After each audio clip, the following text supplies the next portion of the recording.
And then, of course, June 17th, 2015 did it for me as far as a wake-up call. That is when on a Wednesday night, Dylan Roof walked into Mother Emanuel A.M.E. Church in Charleston, South Carolina, and killed 9 people, including the pastor of church, which is also, I think he was a congressperson or a senator, might have been a congressperson in South Carolina. So that was my wake-up call. That was my era's wake-up call. I know my relatives and those generations before had the 1963 church bombing, in Birmingham, Alabama. When that happened, it struck a chord with me how important it is to make sure that places of worship proactively protected. And I think it's duly important that for those who have served in church security or nursing or ushers or what have, like people who have actually done it need to provide the training.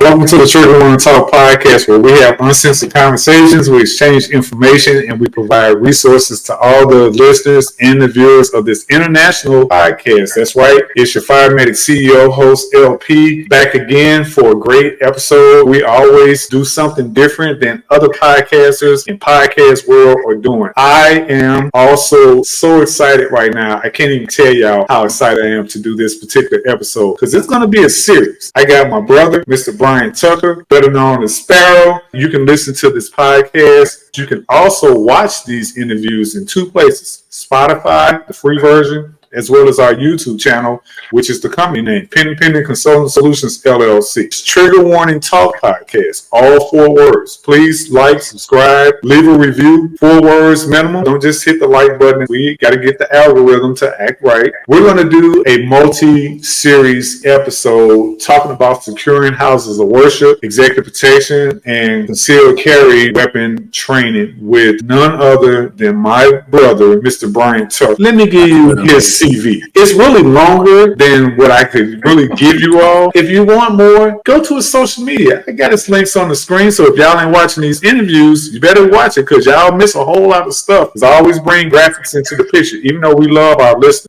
This is Bryant TUCKER. He is the owner of Sparrow Safety Consulting. Mr. Bryant has dedicated his career to the safety and security of both people and assets. His career started as a police officer, security forces in the United States Air Force in 1999. Thank you for your service and your sacrifice, sir.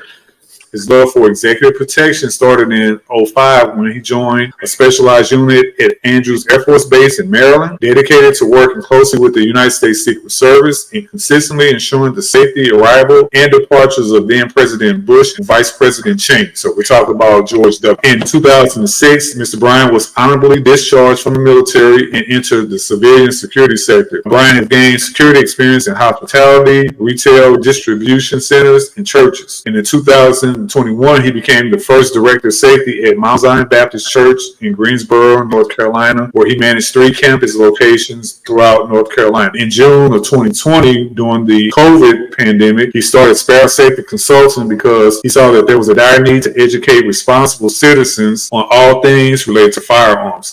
And also to help places of worship go from being a soft target to a hard target using his 15 years of dedicated church security experience. He is a certified firearms instructor for the NRA, or the National Rifle Association. Look, we don't do politics here, okay? We just talk about training, safety, education. Don't come for him, don't come for me. Also, he is a North Carolina concealed carry instructor. I got my card through Mr. Sparrow. I'm so thankful for his training and education. He currently serves as an executive protection specialist and is a member of SIX, Society for International Executive Protection. We have done some great training all across the U.S., and we're going to do more. Mr. Sparrow, how are you doing, sir? I'm great. How are you, Larry? I appreciate the time, and I appreciate you carving out time for me on this platform. And I'm just happy and excited to be talking about something I love, which is church security, executive protection, concealed carry, everything you mentioned in the bio. So I'm excited. We're going to just jump into your story in this part 1. We'll cover houses of worship, executive protection, and CCW training in the weed bits. We're going to get more in depth in those in the subsequent episodes that we're going to be doing. Okay. Let's get to your story. So I read your C. What I'm interested in is, let's start from your beginning. You were born in... I was born in Washington, D.C., grew up in D.C., lived in Northeast D.C., 3525 J Street, Northeast by Minnesota Avenue Metro Station, and then in the mid-'80s, as the drug trafficking and everything else of Washington, D.C. became worse, my parents decided to move to suburban Maryland, where I moved out to Prince George's County, Maryland, out to Landover Hills, apartment complex, formerly called Cherry Hill Apartments, and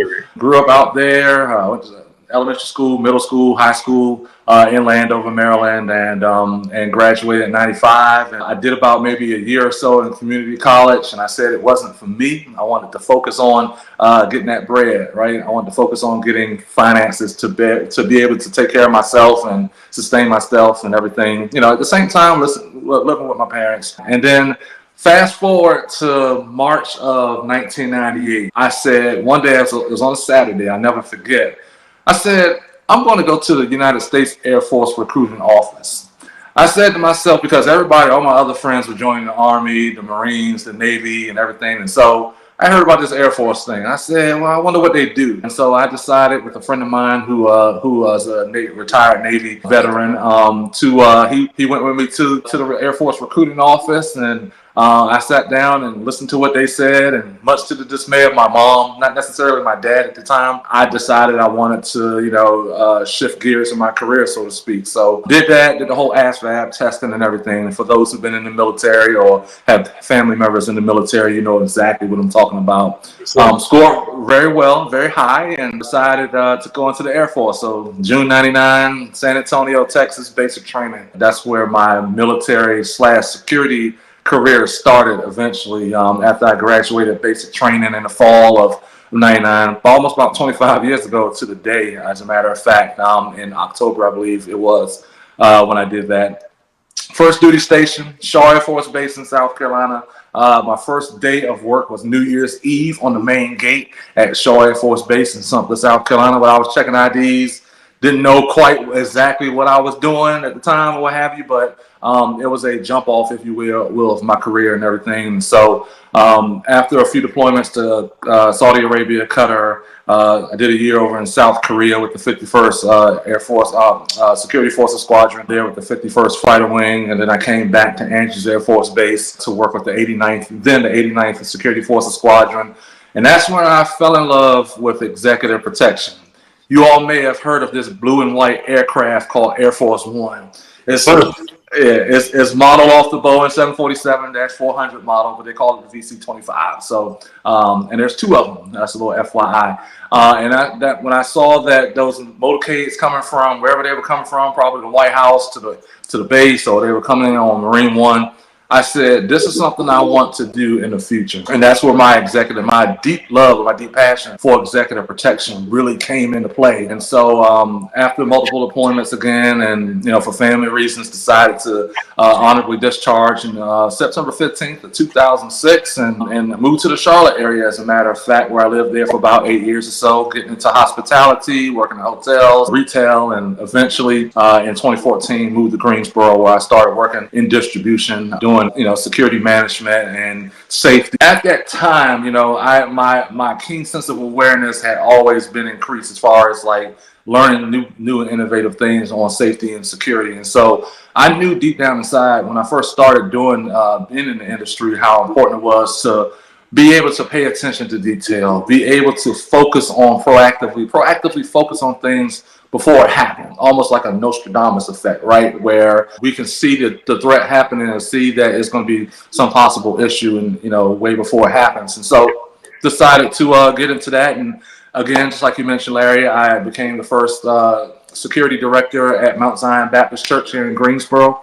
I volunteered for 12 years for my pastor because he used to be at a church in Kannapolis, North Carolina. And then when he came to Greensboro, I decided to follow him up here in his ministry and everything. And I said I wanted to do security. So for years, way before I even started becoming a safety director at Mount Zion Baptist Church, I was a volunteer. Probably about a year and a half, 2 years ago, I decided I wanted to invest in myself even more. So I decided to go through training, executive protection training, evasive driver training, because I wanted my market value to go up.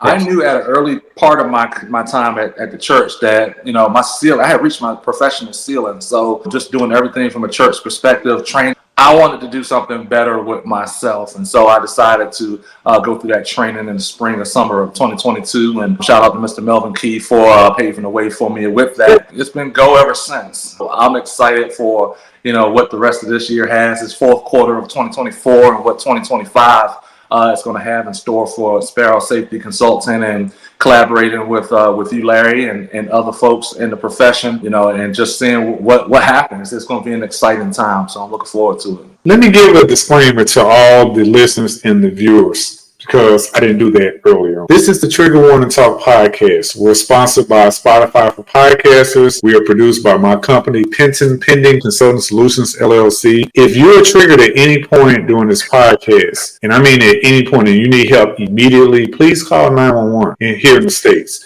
Mm-hmm. If you're looking and or listening to this podcast in the UK or somewhere in Europe, you can call 999, you can call 143, you can call 112, or wherever your local emergency number is, wherever you are in the world. Also, if you have any issues with domestic violence, sexually based offenses, human and sex trafficking, we have the numbers and the websites for organizations that will help you deal with those issues. Mr. Sparrow. Yes, sir. Now, most people don't know that is part of the company's name, but that's also your nickname. Where did that come from? It came from a family member of mine one morning, and it was like June of 2020. So we're talking about the infancy stages of COVID-19. Yeah. Churches were shut down, businesses were shut down, retail entities were shut down. So as a matter of fact, I was looking out the window one morning, just doing my normal routine morning thing, and I just happened to see a sparrow outside. Sparrow birds are known for having a tight-knit community and protecting their own, and just getting out there and doing the work of the people, in this case of fellow birds, if you will, getting the mission done, supplying and providing and protecting. And so I said, there you go. So I went to the store, mask and all, went to go get one of those vision board, little, whiteboards, and I just decided to go ahead and write the name, Sparrow Safety Consultant, in the middle of it. And I have it in my garage, as a matter of fact, right now, with the date that I started it. And I just started doing research on how to start a business and everything. And because I would see people on social media like, I can do that, but I feel defeated. And I think that happens to a lot of us nowadays, where we see somebody doing something before we do, and it's like, all right, I don't want to do it because I don't want to be embarrassed, because they, in the back of my mind, sometimes I feel that way as well sometimes. But I have to know that my product is unique. Not only is the name unique, but what I provide is unique. And so that has boded well for me over the last 4 years now when it comes to Sparrow Safety Consulting. Being marketable, hitting the social media sites, LinkedIn, YouTube, Instagram, and I'm looking forward to getting on more platforms, later this year and early next year as well, because that is where it is. You get out there and market yourself and invest in yourself out there on social media, in addition to the old school word of mouth. So I decided to do that. And, for those listening, no, it didn't come from the Bible. I know the sparrow watches over me. No, it did not come from there. It's just, I actually did some research on the actual bird itself, and it resonates with me as far as how I am as far as a protector, how I am as far as a provider, how I am as far as nurturing, and as far as just being proactive and seeing dangers. That's where that came from. I want to bring up on the screen something that you just posted recently on your IG. So I'm telling y'all got to watch these interviews because y'all missed them. So that's okay. We love our listeners. Okay. Yeah. So it says, pastors, please be safe and take proactive, in all caps, and necessary measures to keep you and your family safe. You focus a lot on houses of worship security services. Mm-hmm. So I know that me being a person who's a consultant for active shooter hostile events, you being in executive protection, you're doing that same type of work also. A lot of the terms are kind of being intermingled. Run, hide, fight.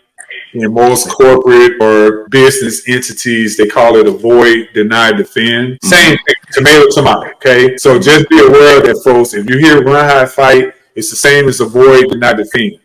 Yes. Let me ask you, when you thought about church security, what made you say that is a niche that I want to be a part of? Well, I would say it started way back in 2009. My first taste of church security, I started off as a volunteer at a church, at Bethel Baptist Church in Kannapolis, North Carolina, as a matter of fact. So, Not too far from me. Okay.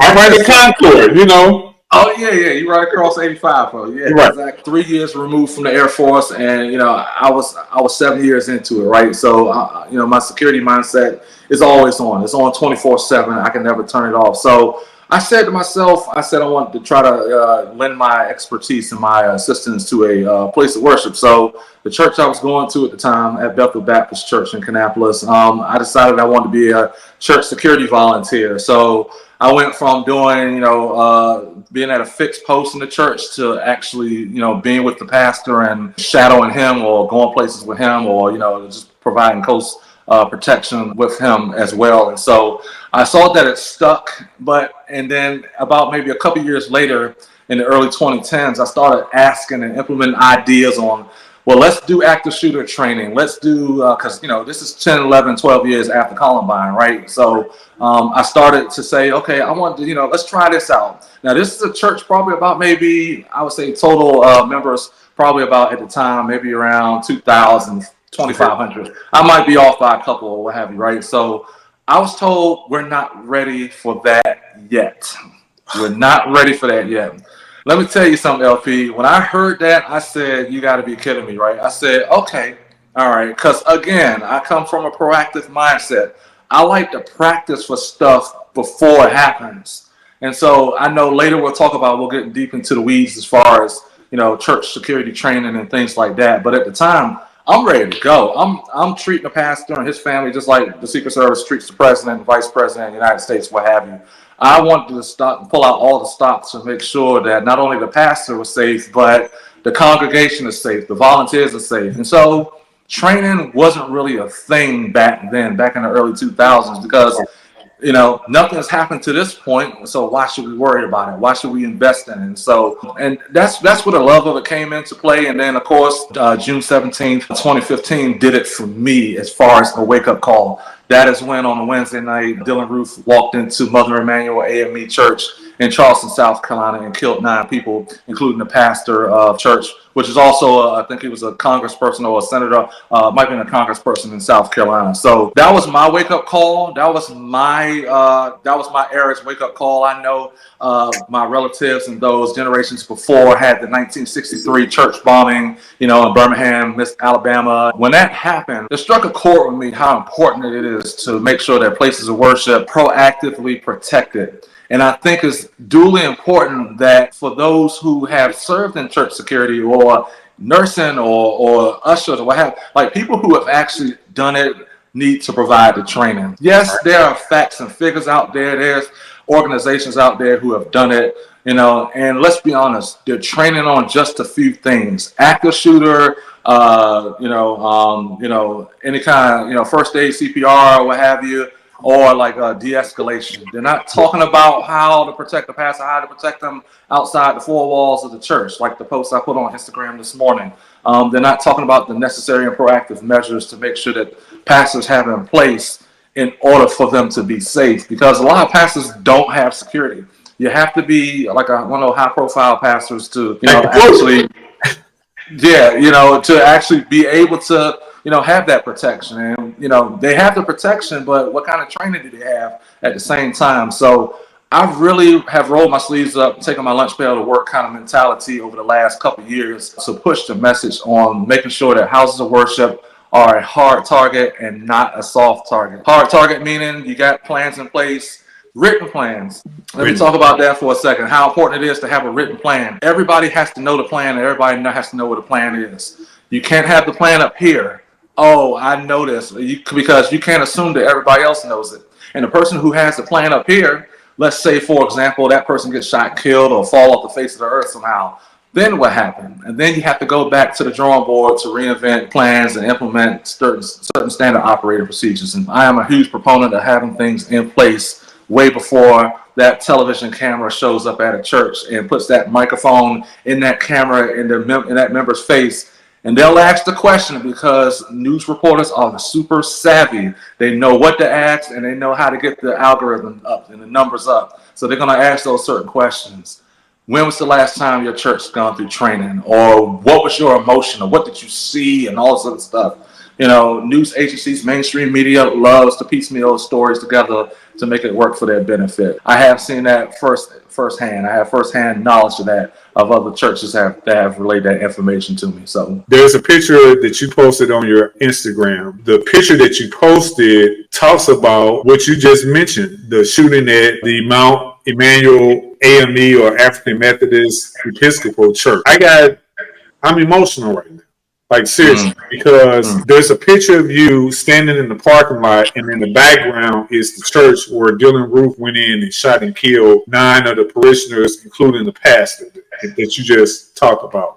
Yes. I'm going to read what you posted. You posted church security, why it matters so much, to June 17, 2015. Where were you that Wednesday night when 9 innocent lives were savagely taken? In order to be passionate about what you do, you have to visit these locations of tragedy and walk the paths of killers and evil and vile people. As I walk to church property, I can feel the anguish and pain that must have been emanating from this church 9 years ago today. This killer was not mentally ill. He is and soon will be an evil human being that has zero remorse for what he did. Do not wait until something happens. I am here and ready. Let's talk. Click on the link in my bio at Mother Emanuel _AME_official. Sparrow Safety Consulting stands with you on this day and ready to provide free annual church security training. Mm-hmm. When you posted that and when you stood there in front of that church, was that the first time that you were at that church? Yes, Larry. It was the first time I had visited, and outside of the interviews and the news stories and things like that happened in the days after that shooting. That was the first time. Actually, that's the first time I've ever been to Charleston. While visiting my mom in South Carolina, we decided to take a road trip that day to go take a look at the church, and everything in that story in my I think it was a reel or a post, what type it was, but it was significant for me to be there. And you'll hear me talk about all the time, what do we do beyond thoughts and prayers?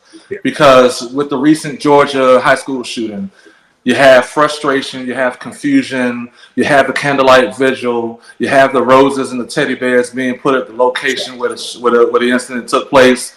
You're going to have the funerals. You're going to have the politician side of it, both left and right, talking about guns and talking about, well, we need to ban this, we need to ban that. But I think it was significant for me that day, Larry, to go visit that place, or that house of worship, just to go visit and just to walk next to the door where Dylan Roof walked in that night and decided to shoot and kill those individuals.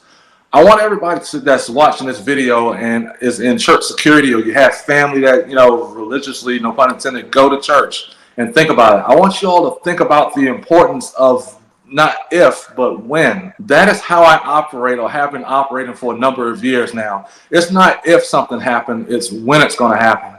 And so as I walked past that church, Larry, I thought it was important for me to honor them, to stand silent, to soak it all in, just to find out exactly what was going on. Because he walked in, did his business, and walked out. I don't know the exact time frame in which it happened. But just to think about what took place in the basement of that church that was feet away from where I was standing, just on the outside of the door, where not only he went in and went out, but he was parked right there in that particular parking spot. I started doing that, and I did that. I did a training in Houston with Mr. Key, and I stopped by 16th Street Baptist Church in Birmingham also. But by standing by that church and taking a picture in front of it, it's not a photo op. It's not for me to get likes. I have the same, probably about 20, 30 people that like my stuff on Instagram, and I'm fine with that at all. I don't do social media for the sake of, hoping and wishing that someone, like 500 people like my stuff. People know who I am, and those are the people who are dedicated and like yourself and others who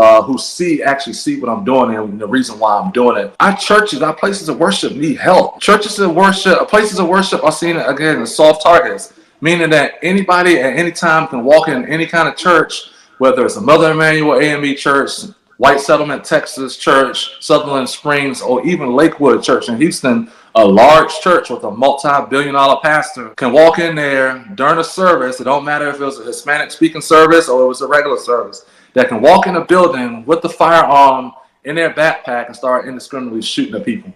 And so I think it's important for me, Larry, to not only visit those locations of tragedy, but to also mentally, instrumentally understand the reason why they did it. That's why also whenever a large event like the active shooter event in Georgia happened, I'm not quick to post because I don't know anything that took place. I'm gathering information just like, the rest of the American people. And so it's important for me to visit those locations, gather information, and also the last part that you read, provide free security training, because I'm pretty sure that Wednesday when those 9 folks woke up, they had no idea that they wouldn't be going home that night.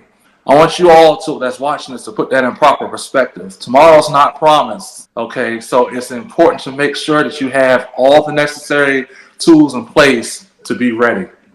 There's a bishop with the Full Gospel Baptist Church Fellowship International group, which is a group I'm part of called Disaster Services Team. And she says that preparedness decreases the panic. We can't stop every church shooting from happening or every active shooter event from happening, but if we are prepared, if we have certain measures in place for everybody, not just church security, but the pastor, staff, his or her executive assistant, volunteers, everybody know what time it is when something happens, and they know when something doesn't look right. They know when it's time to move. They know when it's time not to move. The Mother Emanuel A.M.E. church shooting in Charleston was really a wake-up call for me, and I remember it faintly that Wednesday night when people were blowing my phone up. They were texting me. I wasn't even on Instagram, I don't think, at that time, but they were letting me know what took place. And they knew because they knew how passionate I am about church security. And still to this day, almost 10 years later, I still have the same passion, if not even more deeper. So very, very tragic and moving event. So I now know what our ancestors went through back in the 60s when it came to church bombings and things like that. So so that was a very significant time in our modern history. Look, don't jump the gun. Okay. No pun intended. Okay. When we do the part 2, we're going to get all into Got it. houses of worship. I appreciate that, but I'm telling you, we just don't have the time. Otherwise, it's going to be a 4-hour interview. Now I can break it up or whatever, but I don't know how much time you got. I got as much time as you want, but yeah, I definitely save some for part 2 and 3. We're going to save all of it. Going back to your IG. And again, this is the Trigger Warning Talk podcast. We're sponsored by Spotify for podcasters, produced by my company, Penton Consulting Solutions, LLC. We got Mr. Bryant Tucker, also known as Mr. Sparrow here. He is the owner of Sparrow Security Consulting. He is an expert in executive protection and executive chauffeur, not just regular chauffeur. Okay, that's a whole other conversation. He is also a firearms expert. He teaches carry concealed weapon and training. He also is certified through the NRA to teach that. We're talking about a bunch of specifically about true crime. We're talking about securing houses of worship just a little bit because we're going to do that primarily in part 2. You brought up the Lakewood church incident. I'm going to read part of what you posted on your Instagram, and there's a video that goes along with it. You said, uneducated follower, Sparrow, why do you waste so much time talking about church security? No one cares. Your answer, because I want to do my part to educate the public on how to keep places such as churches, grocery stores from becoming/remaining a soft target. In this video, you're hearing approximately between 22 and 25 rounds of a 5.56 millimeter being shot out of an AR-15 at Lakewood Church. AR doesn't stand for automatic rifle, folks. Stop using the wrong terms. It stands for Armor Light Rifle, the name of the company that makes those assault weapons. Okay, Armor Light Rifle. That's what the AR-15 comes from. Okay, I'm going to continue. Earlier today, I shared with my LinkedIn contacts that it's not if, but when something happens. It starts way before the perp comes to the church with a firearm. All soft targets, such as churches, to spare no expense. Okay, you can't be cheap on this stuff. It provides sound training for the pastors, the church staff, the volunteers, as well as the parishioners. I'll add that to it.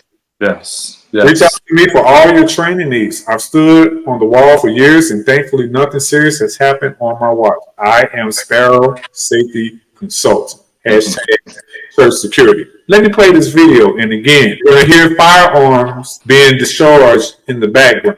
Okay. Okay,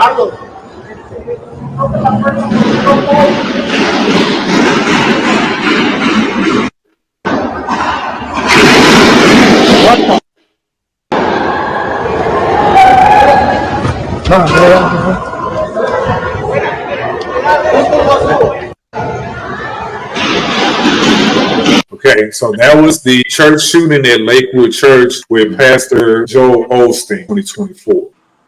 We talk about soft targets, and I'm just going to touch on that just briefly. This is more of a rhetorical question to you. When you think about soft targets in particular, when we're talking about churches, don't you think that it's really ridiculous that we spend more money in churches on stuff that is not as important as security? And here's why I ask, and I see you smile. Okay. Here's why I asked. I remember going to a missionary Baptist church. When I've gone to church, the church I went to in St. Louis, they always hired an armed security guard. That guard would stand outside in front of the entrance to the church. Parking lot was adjacent to the church, so you could see the cars coming in and all that. It was an unsecured parking lot, meaning that there was no gates or there was nothing surrounding the parking lot in terms of any walls or any gates. It was just an open parking pad. And I just remember thinking, I wonder how secure we are if somebody were to come in to do an active threat. There was only one security guard. I remember that they would have, especially when it was warm and hot outside, because in St. Louis, it's like it's worse than Miami. So they would have some of the doors open. Side doors were right by the choir and the band would sit. Mm-hmm. They would have doors open by the food area where you would go in, and when church started or before the service started, you would go in and you could sit in there and they had donuts and coffee. Mm-hmm. Of course, the front doors, people were coming in and out. So you had all of these doors that would be open and unsecured. Nobody's at a post at the door. You had the usher board, you had the nursing board. None of those individuals that were on those boards would be posted up at those entrances. And I thought, it don't even have to be somebody that has a plan to hurt and kill everybody. What if somebody just walked in with a firearm and wanted to do a robbery? Because nobody's checking. It's a church. You come as you are. Everybody's up. What do you say about stuff like that? The example you made is simply, well, I'll go back to your rhetorical question. I'm going to go ahead and answer that. Yes, sir. A lot of times, especially since the pandemic started or is over with now, but a lot of churches are purchasing video walls and sound equipment, microphones, all that, recarpeting, all this stuff, except making sure places of worship have sound trained security. Security, unfortunately, in some places of worship are put at a distant second. Yes, I understand that the purpose of church is to bring souls to God and to make sure people have a place where they can freely worship God, and whatever religion you are in, whoever is watching, that you can come into a place of worship and you don't have to worry about anything. The problem is with the church example, the church that you say you attended in St. Louis, the doors are open because the church probably didn't have enough money to pay for the air conditioning, the HVAC system in the door, in the building. So as a result, what did they do? They decided, okay, let's just prop the doors open. It might be 89 degrees at 10 a.m., but it's all good as long as there's a breeze going through. Nothing's going to happen. Why are we worried about it? And even with that armed security guard or law enforcement that may have been there, you're still putting that individual at a disadvantage because you have X amount of doors that are being propped open, you name it. And it doesn't necessarily have to always be an active shooter event. It could be someone, like I said, robbery or vandalism, or someone who knows that a DVD player or some drums or $40,000, music equipment or what have you is in one certain location. And they may know that the door is not locked or anything like that. So it's a 50-50 chance that they may try to walk out with something or try to do something. And so a lot of times in places of worship, we see people we may not know or recognize, but we're not going to confront them and stop them. And that's another problem also, and so that's something that we need to work on when it comes to churches. Like, check people. If you don't recognize them, like, say something to somebody. To answer your initial question, a lot of churches, and you see it on YouTube all the time, like, people have purchased tens, if not hundreds of thousands of dollars in electronic equipment and cameras. And whenever there's a time that, okay, can we train or can we do this? It's always a debate. Like, okay, let's think about it. Or let's table the conversation. I've had church security people and directors from across the country that I reach out to from time to time have mentioned just that there's not a lot of opportunity to train because they want to train. They want to make sure people are well and make sure people are safe, but again, it comes sometimes, unfortunately, at a distant second. Okay. I always say when you want to get to the source of something, you got to talk about the money. Yes, yes. We're going to get into that part of it even more in part 2. So I'm telling y'all, I already got it all worked out. Okay? Because when we talk about some of these other topics that we cover, like when we talk about human and sex trafficking with my friend Rasha Kamar, who's an internationally known person in the realm of trafficking. Everything you need to know about trafficking. She has an organization that she runs from Switzerland. Okay? It's called Youth Underground. If you go to her IG, it's youth.underground. We did a part 2 specifically talking about the money. Okay? Because, as you said, a lot of times the resources are being put to the equipment to make it look better, to the social media stuff, because they know that your attendance in church, in the brick and mortar houses of worship, has been going down, depending on the church. Like a Lakewood church, Joel Osteen preaches, was a converted NBA stadium. Okay, what is it? 50,000 people. Yep, something like that. Around there, whatever. They do that every Sunday. Okay.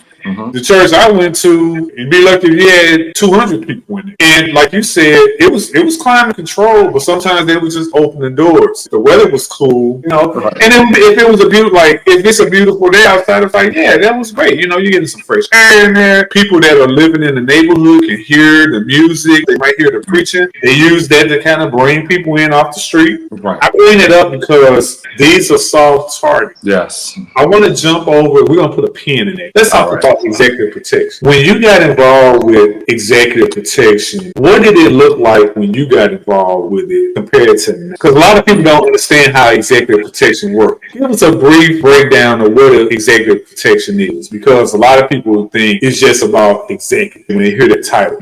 It morphed from security guards and bodyguards to, you still have that, okay? Yes. The Bevel Road guards or security guards. The executive protection professionals, more high. Please explain.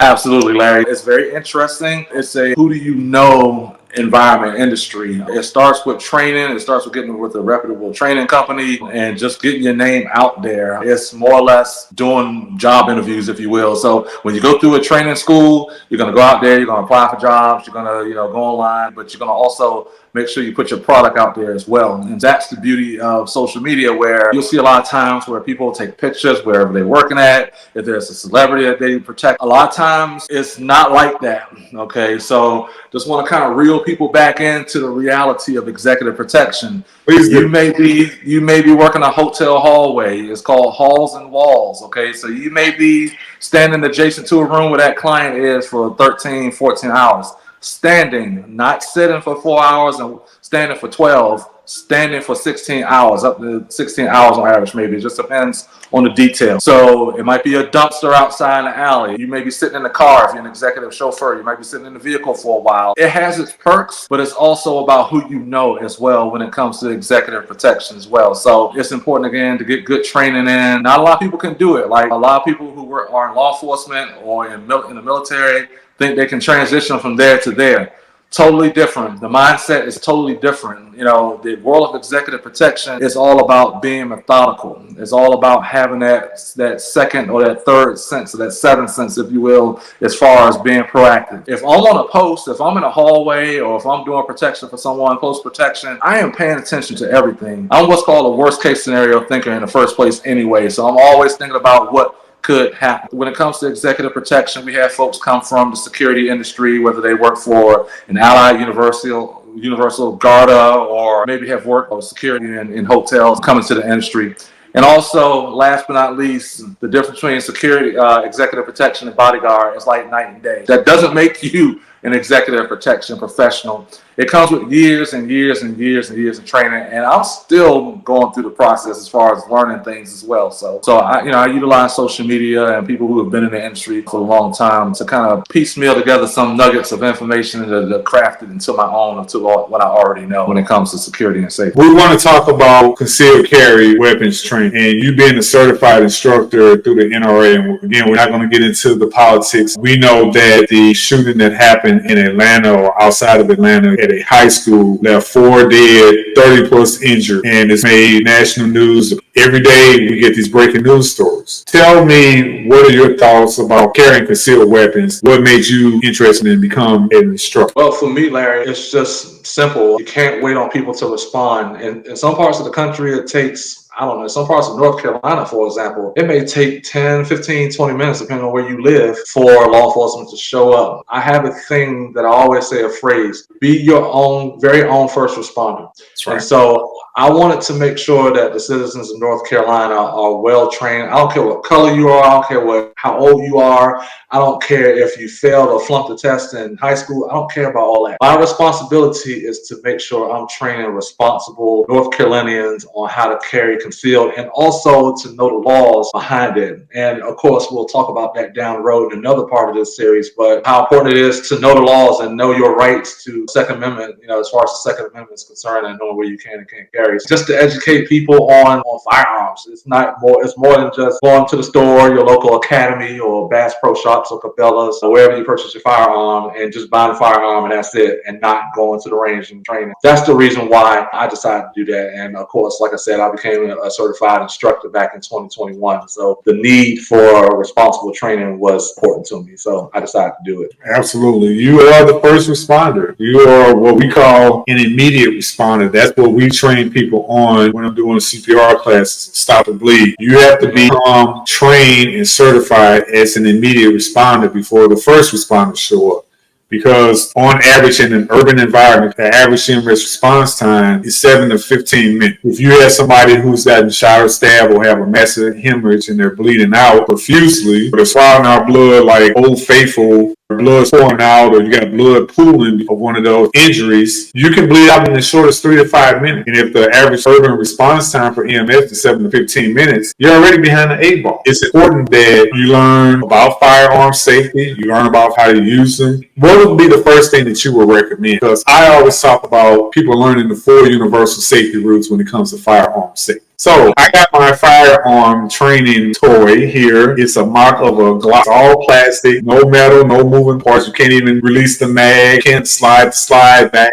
There's nothing in here. This is all plastic. I got this off of eBay. It's for training purposes. It was like $13, okay? Feels like a Glock, maybe slightly lighter. I talk about public health, public safety, and gun safety. We don't get into the two-way stuff because that's a whole different conversation and you start losing people. I always say, if you don't learn the 4 universal safety rules when it comes to firearms, you're doing yourself a disservice and the people that are around you, whether it's family, friends, little kids, the general public. Tell us about the 4 universal safety rules. Okay, so the 4 universal cardinal rules as far as gun safety or firearm safety is concerned.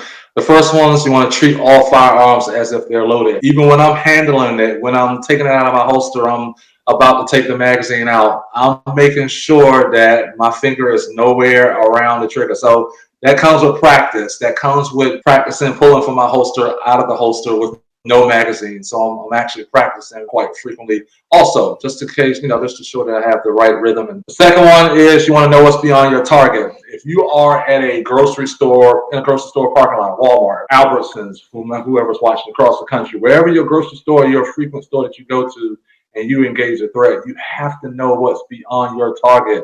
Okay, you just can't look at your target and that's it. People move, cars move, pedestrians move. People that have ADA opportunities move. So you have to be mindful of that. As Mr. Sparrow says, bullets, they don't just go through people. They go through objects. They go through walls. They go through ceilings. They go through trees. They go through cars. In St. Louis, on New Year's Eve, they start 2 weeks before and they continue shooting 2 weeks afterwards.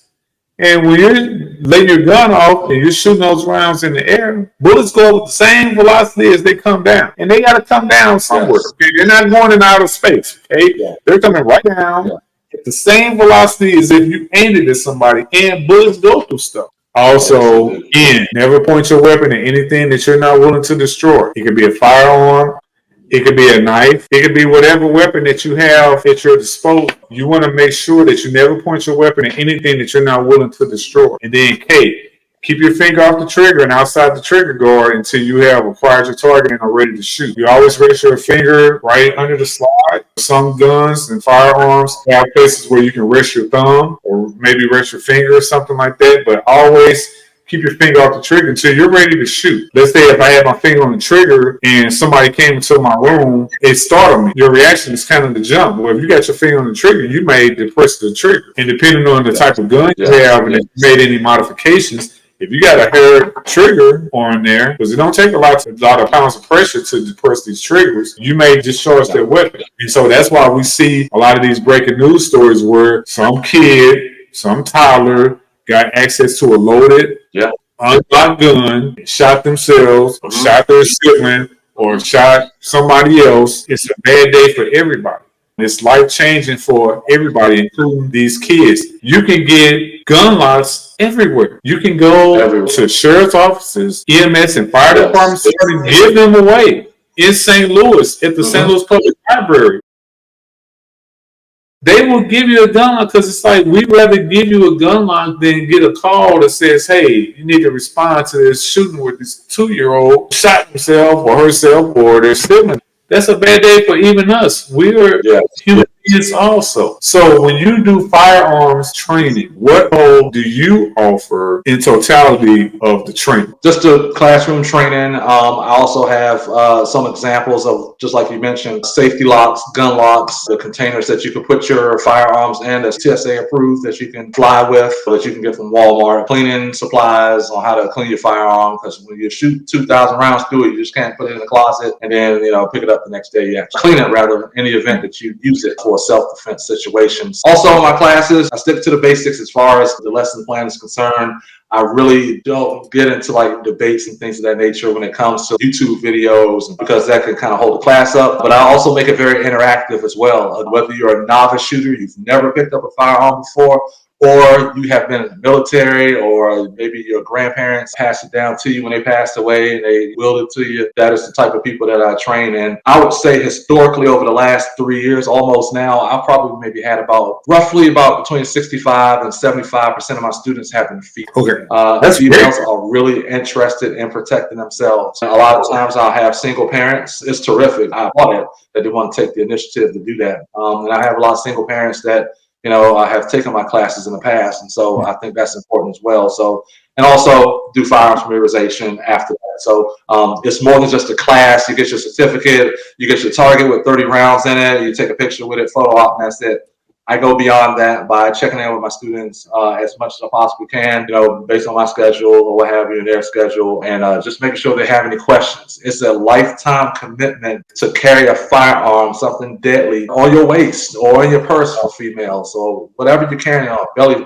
My classes are, you come as students, but you leave as Second Amendment family, if that makes any sense. So you are my family member for life when it comes to concealed carry, and if you have any questions, and my students or future students out there, you can always reach out to me. We're going to put a pin in this because I want to get very specific on these topics. Thank you so much for joining us here on the Trigger One and Talk podcast. Part 2, we're going to deep dive into securing houses of worship. You're welcome. Part 3, we're going to deep dive into executive protection in that world and how all that works in particular, as well as covering concealed carry weapons training and what you need to know about that, especially if you don't have a CCW. And even those that do have, sometimes you get these certifications and they're like, oh, I'm good. I go to the range once a week, or I'm in there every day, or I'm in there every blue moon. They don't focus on the training. They just focus on pew, pew, pew, pew, pew. They just focus on shooting and, oh, look at my new gun or my new firearm. Got the Rambo poses. And it's like, that's cool, but it's more to it. So we're going to get into why that's important. Why it's important for all genders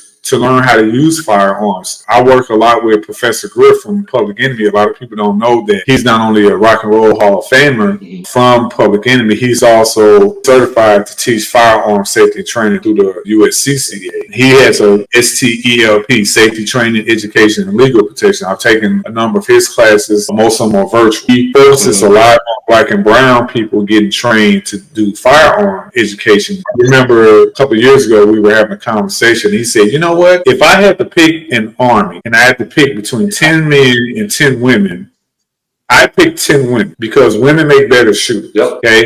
And it makes me think about like basketball. Women are better basketball players because they focus on the technical skills of it. They ain't trying to dunk, even if they could. And, you know, there's some ladies that can dunk, but they're not trying to be all flashy and doing all these acrobatics. They focus on the technical aspects of the game. They're technically more proficient at putting the ball in the hole. When we talk about gun safety and firearm usage, we're going to go into all of that and why women should not be afraid of guns. You can buy firearms that are colored pink. They shoot just like an all black piece of steel will shoot. It doesn't matter if it's a Glock, if it's a revolver, if it's an AR-15. You got to be skilled at using that lethal weapon. We're going to get into all of that. I want to make sure that people know how to get in touch with you. So I want to put on the screen your social media links. While I'm doing that, just tell people how they can get in touch. You can get in contact with me on Instagram at Sparrow Safety Consultants, all one word. It's probably on the screen right there in front of you. I'm also on LinkedIn as well. And when we talk about executive protection, we'll also talk about social media as well. Do's and don'ts. You can reach out to me. My link is in my bio on Instagram, so it's at the top of the page. Click on that. If you have any church security stories or anything like that maybe I have not heard, I'm pretty proficient in receiving those in real time whenever it takes place. But if you got questions about anything, let me know. Also, I do church security training as well. So I break it down into 2 phases. I do intro to church security training, and also I do advanced church security training level 2. This is where we get deep in the weeds as far as how to protect your pastor and also the executive protection of it, the executive chauffeuring part of it, and other things in that training involved as well. Again, I'm trying to develop a well-oiled machine as far as a training program for those who are highly interested in church security training. And also, of course, I do firearms familiarization. So if you have never purchased a firearm before, you never shot one before, let's say you're interested in taking one of my concealed carry classes, but you want to get familiarized with the firearm first, I do a 101 class, no pressure. We take our time. We go over everything as far as the 4 basic cardinal rules of firearm safety, plus some other things. And last but not least, reach out to me, hit me in the link, and I'll see you guys on social media. All right. We're going to have all of his links for his social media platforms. He has the Beacons page, which is like Linktree, as well as his IG information. I got it on the screen here. Definitely check him out. He's a wealth of information. He has great training, great patience, and more than anything, he's a great humanitarian. He's focusing on helping us learn how to survive in these real times, as Professor Griff always talks about. I want to thank you for your service and your sacrifice being an Air Force retiree. Also, the work that you're doing in the world of executive protection. We got to cover this missing person case that I just came across. Thank you, Mr. Sparrow. Peace and blessings be upon you, and I'll talk to you later on. All right, you take care. Y'all take care of yourselves. Have a good one. Thank you, sir. In our closing segment of missing persons, I got this information from NamUs. This is the government's website for missing persons, unidentified persons, and unclaimed persons. The case number is M as in Mary, P as in Peter, 126360. Again, MP 126360. For our viewers on the screen, you'll be able to see her picture and her information. For our listeners, the show notes list the link to the NamUs site, and we'll go ahead and cover all the information that we have available because it's not a whole lot. Her name is Kimberly Ann Castillo. Date of last contact, March 5, 2022. Missing from Aberdeen, North Carolina. Missing age, 15 years. Current age is 19 years. Her demographics, biological sex they have listed. She is a female. Height is 5'4" to 5'6". Weight, 140 to 150 pounds. Physical description, hair color black, eye color is brown. Her race and ethnicity is listed as white or Caucasian and Hispanic or Latino. This is how they have it listed on the NamUs website. Circumstances of her disappearance. Her last known location again was Aberdeen, North Carolina in Hoke, H-O-K-E County. Zip code is 28315. The circumstances of her disappearance are listed as Kimberly left a note on the counter. She took her clothes, phone, and backpack. She was last seen again on March 5th, 2022 between 5 and 6 a.m. This case was created July 26, 2024. If you have any information on the whereabouts of Kimberly Ann Castillo, good, bad, or ugly, please contact NAMUS at the link that we have listed below. I'm your fire medic, CEO, host, LP. In closing, live in awareness, never live in fear. Keep your head on a swivel. Situational awareness is important all day, every day, and twice on Sunday. It's just like when you go on a plane and the flight attendants do their spiel. In the event of loss in cabin pressure and those masks drop, put your mask on first before you help somebody else. You can't make a person that's dead more dead, but you can be just as dead if you don't pay attention to what's going on around you, be it at a house of worship, be it at an academic institution. So these things happen anywhere, a shopping mall, a grocery store, an event. It doesn't have to be a shooting. It could be any violent critical incident where 3 or more people are critically injured or worse. Concert venue. These things can happen anywhere. It could be an explosive. It could be a firearm. It could be a sharp-edged weapon like a knife or something that can poke or cut. Don't just focus on the firearms, people. Think about, how can I survive in real time? Take a first aid CPR AD class. Take a stop the bleed class. I offer all of those. I'm certified through the American Heart Association, through the American Red Cross, through the American Health and Safety Institute to teach adult, infant, and child CPR, AD use, first aid. I'm also quadruple certified to teach Stop the Bleed. So stopthebleed.org, Stop the Bleed Coalition, American Health and Safety Institute, and the American Red Cross. I travel across the country from the Carolinas to California. If you need training for your corporate, public, or private entities, call me, let me know. Let's make the arrangements, and I'll be there. LP out.